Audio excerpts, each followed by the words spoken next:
Hey there, kids and coaches. It's the professor. We're going to do the breakdown of the last two Indiana games and an upcoming look at the game against Oregon on Monday night. So let's get into it.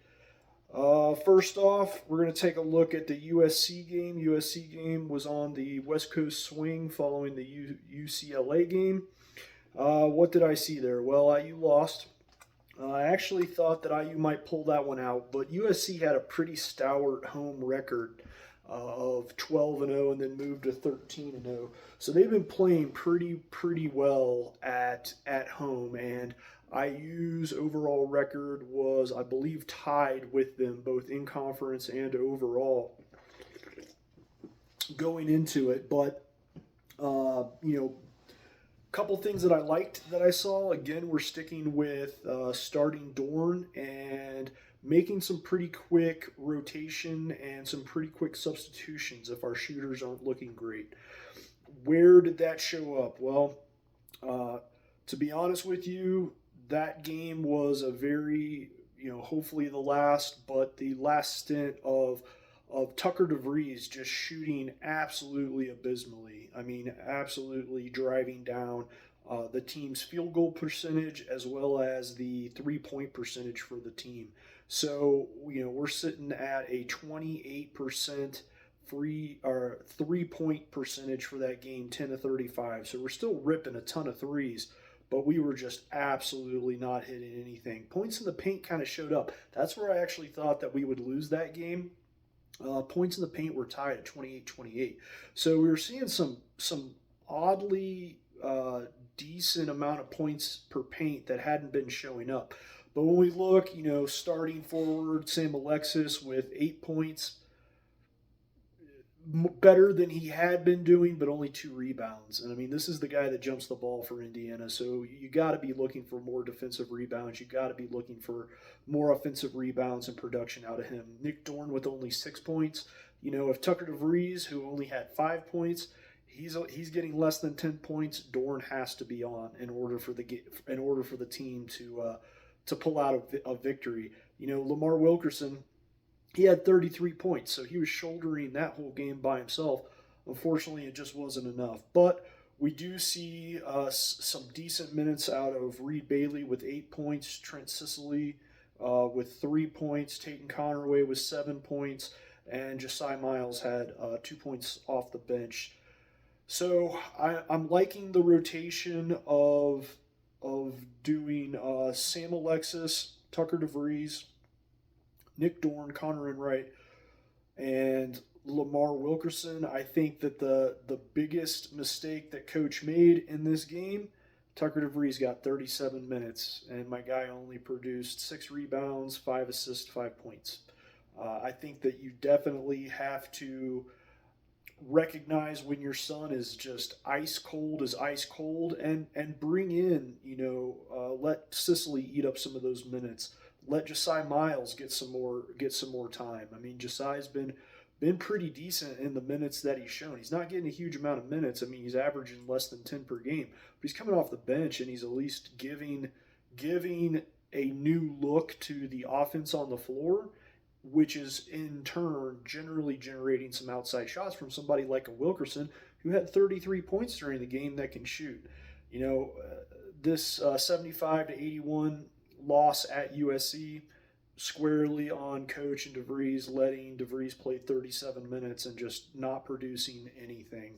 What can I say outside of that? The one thing I did like in the stats, minimal turnovers. IU has been, knock on wood, IU has had fewer than 10 turnovers in the last 3 games. And I think that for a team that is, playing a Missouri Valley style of basketball in the Big Ten, you got to keep those underneath double digits. You just have to in the Big Ten. All right, let's look at the game against Wisconsin. So, plus side stat for Indiana: we've won both of the games that we've gone into overtime this season. IU has won. IU looked good off the bat. They were having really decent. Granted, this game was at home. Crowd was into it. Crowd showed up. very decent ball handling, ball management. We see that the turnovers are again less than or fewer than double digits, so we're sitting at 8. Would have liked to see that come, especially at home. Would have liked to see that come down a little bit, but not going to complain. But here's the stat that stands out: points in the paint. 44 points in the paint versus a much taller Wisconsin team. So you're talking Sam Fisher jumping the ball at 6'7" against Wisconsin's 7 foot, a 7 foot player that they have. And we dominated Wisconsin points in the paint, 44-28. That made all the difference in this game. I mean, absolutely. IU, outside shooting team, the way that it's built, but this game, statistical anomaly came out of nowhere, and they just crushed Wisconsin points in the paint. 3-point percentage, terrible. It has continued to drop. So we're at 5 of 22 with a 22% three-point percentage. So IU was not going to win this game shooting on the outside. So they had to, shift over and force some points in the paint. But I'm definitely liking the total rebounds at 33, especially the defensive rebounds, which we won, and then those points in the paint made all the difference in this game. One thing of note too, this was Tucker DeVries come out game where he finally had a game with more than 5, 6, or 7 points. 16 points in this game for 45 minutes played. Looked great. Points in the paint, Sam Alexis with 19. Hasn't done that all season. Double digit points in the paint. He was all over those defensive and offensive rebounds. Lamar Wilkerson again with 25 points, 40 minutes played. He's looking and continues to look good. But one of the key things that I saw in this game, after it started, I believe it was only about I think it was within 3 minutes. DeVries hadn't hit, didn't have any fouls, and coach finally recognized quick enough to get him out. Brought Josiah Miles in.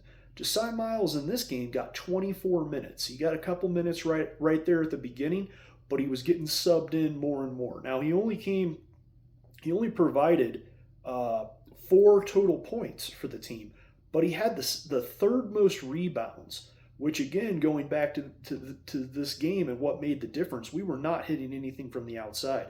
So getting those rebounds were converted into points for IU, which was very, very key. So I'd like to continue to see if our shooters are just not looking like they're going to be able to hit from the outside, and DeVries is cold. Now, luckily, DeVries came back into the game and started to hit jump shots and some three-pointers. But as I've said before, I think Josiah Miles is the X factor for this team, that if coach is catching a hint or a sniff that something's off with the shooters or the defensive rebounds just aren't there and the scrappiness of the team is just not there, get Josiah Miles in there for a couple minutes just to reset some of our starters and let him freaking just bulldog the floor as fast and as hard as he can, and then pull him out and get the starters back in. But overall, really pleased with this performance stats wise. Went into overtime, which was unfortunate. The ebb and flow of the game, IU was up. I wish I had $1 for every double-digit lead IU has had the last 20 years and then blown it, and that was the case here. We got up 7-0. We ended up getting up at one point. I think it was somewhere around 18 to still 9, and so we were up almost double digits. And then we let Wisconsin right back into the game. And that came with our shooting, going over for multiple empty possessions up and down the floor. And Wisconsin just continued to whittle away. And it brought them back into the game. And then, we get down to the end of the game and IU is just not there. Now, Wisconsin had luckily gotten into some foul trouble down the stretch, which ended up helping us out in the overtime victory. But you got to win the games at home, which is a cliche.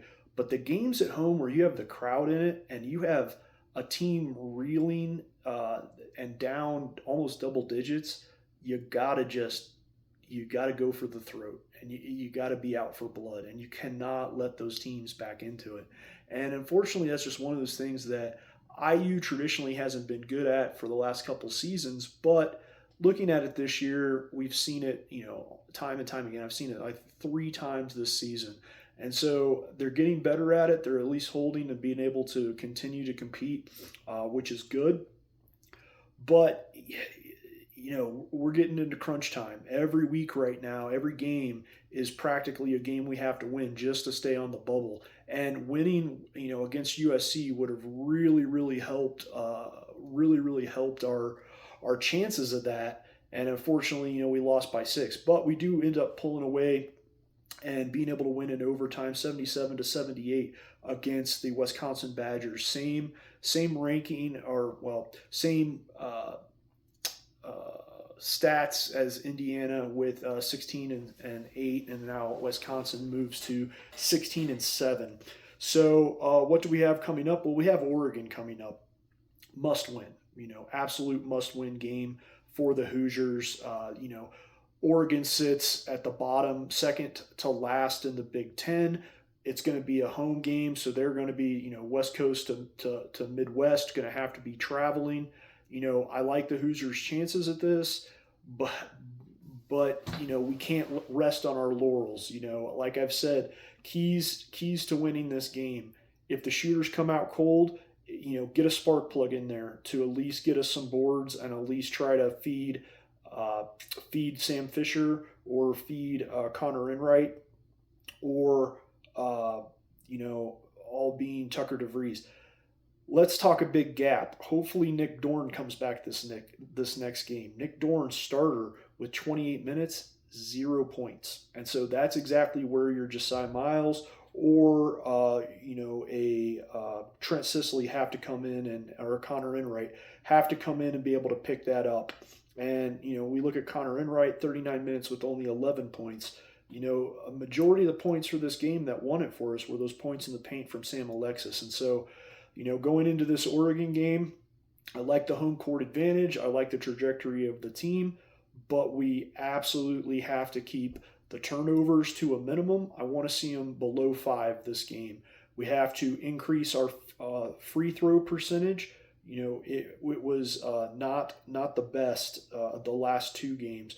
And these threes, the 5 for 22 is not going to win ball games. I mean, it did for us at home, but on the road it is absolutely not going to do it. And this offense being built around Tucker DeVries, I'm glad to see him back on the board with 19 points, but you got to keep that momentum running.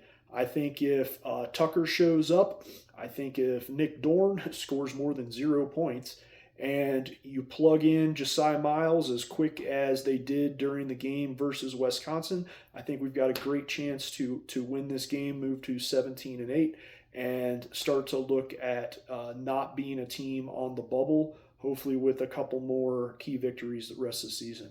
That's it for today. Enjoy the game. Enjoy the Super Bowl. Go Hoosiers.